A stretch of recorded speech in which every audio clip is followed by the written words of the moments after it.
श्री शिवाय नमस्तुभ्यम। हर हर महादेव। दोस्तों, आप सभी लोग जानते हैं कि 26 अगस्त 2024 को पड़ रही है सोमवार की अष्टमी तिथि। दोस्तों, ये जो अष्टमी है भाद्रपद महीने में पड़ने वाली सबसे बड़ी अष्टमी है, क्योंकि यह सोमवार के दिन पड़ रही है और इसका बहुत ही बड़ा और विशेष महत्व होता है। और ऐसा दिन पूरे साल में सिर्फ एक ही बार आता है। और दोस्तों, आप सभी लोग जानते हो कि सोमवार अष्टमी का अगर सबसे बड़ा कोई उपाय है तो वो 108 चावल के दाने वाला उपाय है।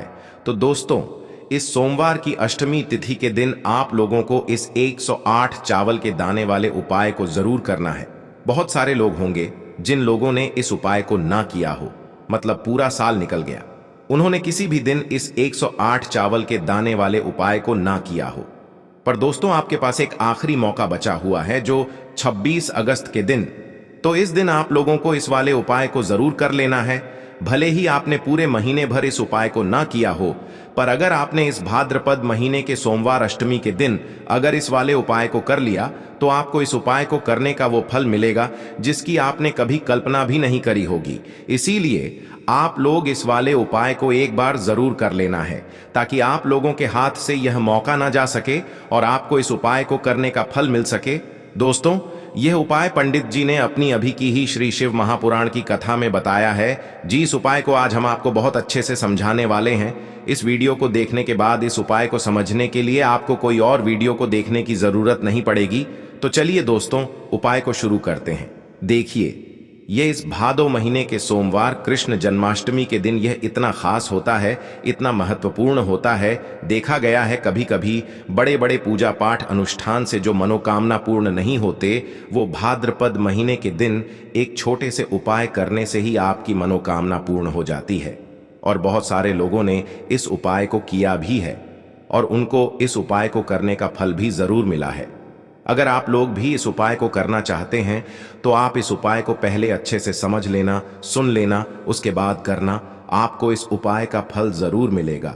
और इस उपाय को कर लेने से आपके घर में चाहे किसी भी प्रकार की दुख और समस्या क्यों ना चल रही हो, आपको उसका कारण भी नहीं पता है कि भाई यह समस्या किस कारण से चल रही है, उसका कुछ भी कारण हो सकता है। जैसे पितृदोष हो सकता है या किसी भी तरह का मंगल दोष भी हो सकता है। तो इस दिन आप लोगों को यह वाला उपाय कर लेना है। यह एक ऐसा उपाय है, जिस उपाय को अगर किसी विशेष दिन पर किया जाए तो भाई उस विशेष दिन का जो है वह तो हमें मिलता ही मिलता है। पर हमने उस दिन पर इस उपाय को किया है तो हमें उससे भी बड़ा फल मिलता है, और फल बहुत जल्दी मिलता है, क्योंकि आप इस उपाय को बहुत ही बड़े और विशेष दिन पर कर रहे हो। तो चलिए अब उपाय के बारे में बात करते हैं, लेकिन उससे पहले आप लोगों को यह जानना आवश्यक है कि आखिर यह उपाय किस समय करना है, किसको करना है और कैसे करना है। तो चलिए हम आगे आपको वीडियो में एक एक करके बता देते हैं। लेकिन उससे पहले अगर आप लोग हमारे चैनल पर पहली बार आए हैं या फिर मेरी आवाज आज पहली बार सुन रहे हैं, तो हमारे चैनल को सब्सक्राइब जरूर कर लेना और इस वीडियो को लाइक करके कमेंट बॉक्स में श्री शिवाय नमस्तुभ्यम ओम नम शिवाय जरूर टाइप कर देना। तो दोस्तों, इस 108 चावल के दाने वाले उपाय को हमें इस सोमवार के दिन कैसे करना है, किसको करना है, किस समय करना है और कहां पर करना है, ये सारे सवालों के जवाब आपको इस वीडियो में मिल जाएंगे। और जो ये वीडियो देखेगा भाई, उसको 108 चावल के दाने वाला उपाय जरूर करना चाहिए, क्योंकि इस दिन एक चावल के दाने का भी बहुत ही बड़ा और विशेष महत्व होता है। और जब बात आ जाए 108 चावल के दाने की, तो ये सोने पे सुहागा वाली बात हो जाती है और ये एक बहुत ही बड़ा उपाय हो जाता है इस सोमवार कृष्ण जन्माष्टमी का। तो अब दोस्तों, इस 108 चावल के दाने वाले उपाय को आखिर करना किसको है, सबसे पहले हम लोग वो बात जान लेते हैं। तो देखो, घर की जो बड़ी माताएं बहनें होती हैं, उन माताओं बहनों में से कोई भी एक बड़ी माता बहन इस वाले उपाय को कर सकती है। और दोस्तों, अगर आप चाहें तो अपने घर में से सभी सदस्यों को भी इस उपाय को करवा सकते हैं। अगर किसी व्यक्ति की खुद की कोई मनोकामना है, खुद की कोई दुख और परेशानी है जो कि वह अपने लिए ही करना चाहता है, इस वाले उपाय को तो वह खुद अपने लिए भी कर सकता है। बाकी अगर कोई घर में से ऐसा है जो कि अपने पूरे घर परिवार की सुख और शांति के लिए ये वाला उपाय करना चाहता है, तो भाई वह भी कर सकता है। उसमें भी कोई दिक्कत वाली बात नहीं है। कहने का मतलब ये है कि इस उपाय को हर एक सदस्य भी कर सकता है। और पूरे घर परिवार के सदस्य के लिए घर की बड़ी माताओं बहनों में से कोई एक माता बहन भी कर सकती है। माताएं बहनें अगर घर में उपस्थित न हो या वो यह वाला उपाय न कर पा रही हो तो फिर घर का कोई बड्ढा सदस्य भी इस 108 चावल के दाने वाले उपाय को कर सकता है, चाहे फिर वह पुरुष ही क्यों ना हो, उसमें कोई भी दिक्कत वाली बात नहीं है। अब दोस्तों, इस 108 चावल के दाने वाले उपाय को हमें करना कहां पर है? हमें इसे शिव जी के मंदिर में जाकर करना है। बहुत सारे लोग प्रश्न करते हैं, हर एक उपाय को करते समय क्या हम इस उपाय को घर पर कर सकते हैं? तो इस वाले उपाय को आप घर पर नहीं कर सकते हो। इस वाले उपाय को करने के लिए आपको शिव जी के मंदिर ही जाना पड़ेगा। उसके बाद में दोस्तों, जो अगला प्रश्न निकल कर आता है वो यह आता है इस उपाय को लेकर कि आखिर इस उपाय को हमें किस समय करना है, सुबह के समय करना है कि शाम के समय करना है? तो देखो, इस वाले उपाय को आप लोग सुबह के समय भी कर सकते हो और शाम के समय प्रदोष काल में भी कर सकते हो। अब अगर आप पूछो कि भाई सबसे उत्तम समय कौन सा रहेगा इस 108 चावल के दाने वाले उपाय को करने का, तो हम आपसे बस यही कहेंगे कि इस उपाय को आप सुबह के समय करेंगे तो ज्यादा बेहतर होगा। बाकी अगर प्रदोष काल शाम के समय भी करेंगे तो भी अच्छा होगा, उसमें कोई भी दिक्कत वाली बात नहीं है। तो अब दोस्तों, जो अगली सबसे बड़ी और महत्वपूर्ण बात आती है वो यह आती है कि सुबह अगर हम उपाय को करेंगे तो हमें कितने बजे से लेकर कितने बजे तक के बीच में करना है, और शाम के समय प्रदोष काल में करेंगे तो हमें कितने बजे से लेकर कितने बजे के बीच में करना है। तो देखो, सुबह जितनी जल्दी हो सके आप उपाय को करने की कोशिश करना। बाकी अगर किसी कारणवश लेट भी हो जाओ, थोड़ी देर भी हो जाए तो 10 या 11 बजे तक भी आप उपाय कर लेना, पर 12 बजे से ज्यादा देरी ना हो, ठीक है? इस बात का ध्यान रखना। उसके बाद में दोस्तों, अगर शाम के समय प्रदोष काल की बात करें, प्रदोष काल का जो समय होता है वो शाम के 6 बजे से शुरू हो जाता है। मतलब शाम के 6 बजे से लेकर 7 बजे के बीच का जो समय होता है ये समय प्रदोष काल का समय होता है। पर अभी जो मौसम चल रहा है, इस मौसम में जो है शाम बहुत देरी से होती है, तो आप इस उपाय को 7 या 8 बजे के बीच में भी कर सकते हो। मतलब शाम के 6 बजे से रात 8 बजे के बीच में आप कभी भी इस वाले उपाय को कर सकते हो, उसमें कोई भी दिक्कत वाली बात नहीं है। अब दोस्तों, यहाँ पर इस उपाय को लेकर एक और सबसे बड़ी बात ये निकल कर आती है कि इस 108 चावल के दानों को हमें लेना कहाँ से होता है, और हमें इस उपाय को करने के साथ में क्या और कुछ भी सामग्री ऐसी होती है जो शिव जी के मंदिर लेकर जानी पड़ती है। तो देखो, यहां पर हम आपको बता दें, सबसे पहले आप लोग यह जान लो कि यह जो 108 चावल के दाने वाला उपाय है, सिर्फ और सिर्फ आप उपाय की सामग्री लेकर कभी भी शिव जी के मंदिर मत जाना, क्योंकि हमें भगवान के सामने यह नहीं दर्शाना है कि अगर हम भगवान शिव जी के मंदिर आए हैं तो अपने फायदे के लिए आए हैं। तो इसलिए जो भी पूजन सामग्री है, उपाय सामग्री है, 108 चावल के दाने, इसके साथ में आपको पूजन सामग्री भी जरूर लेकर जाना है। देखो, अगर सुबह के समय उपाय कर रहे हो तो सीधी सी बात है, 1 लोटा जल तो आप लेकर जाओगे ही जाओगे। वही 1 लोटा जल अगर मिट्टी का जल हो तो बहुत अच्छा रहेगा।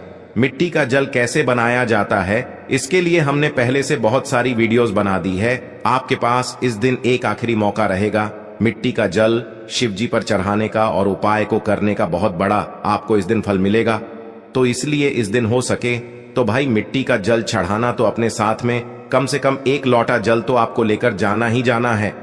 अगर मिट्टी का जल नहीं है तो घर का जल भी आप इस्तेमाल कर सकते हो। इसके अलावा जो भी पूजन सामग्री है, देखो 108 चावल के दाने ये अलग आपके रहेंगे, और जो आपकी पूजन सामग्री रहेगी वो अलग रहेगी।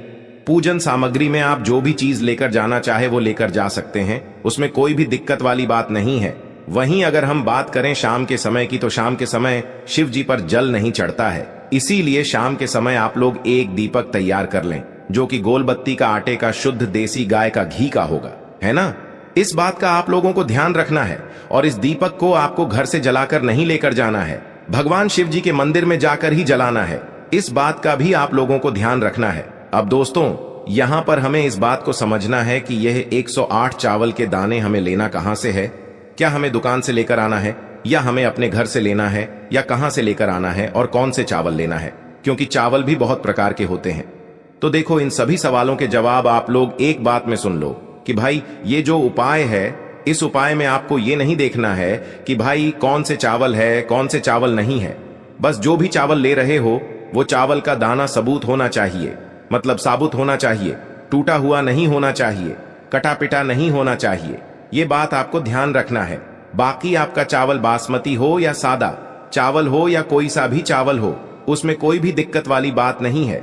तो सीधी सी बात है कि आपके घर के रसोई घर में जहां पर आप भोजन बनाते हो वहां पर जो भी चावल आपके उपस्थित हो उन चावलों में से अपनी एक कटोरी भर लेना या एक मुट्ठी चावल अष्टमी के दिन से का निकाल कर प्रदोष रख काल लेना। में जो भी क्योंकि हम व्यक्ति 108 चावल ही यहाँ पर जी के मंदिर में लेने वाले हैं, उसके तो जीवन हमें से ये चावल के दाने दुख और परेशानियां भी परेशानियां दूर होती हैं। इस बात का आप लोगों को ध्यान रखना है।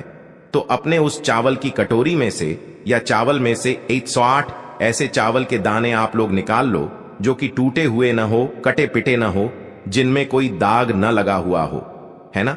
अच्छे साबुत चावल के दाने 108 दाने आप लोग निकाल कर रख लो और इन्हें किसी भी एक कागज की पुड़िया में या किसी एक छोटी सी कटोरी में आप लोग रख लो ताकि यह सुरक्षित रहे, आपके एक भी चावल का दाना इधर उधर न हो और आपका उपाय भी पूरा अच्छे से हो जाए।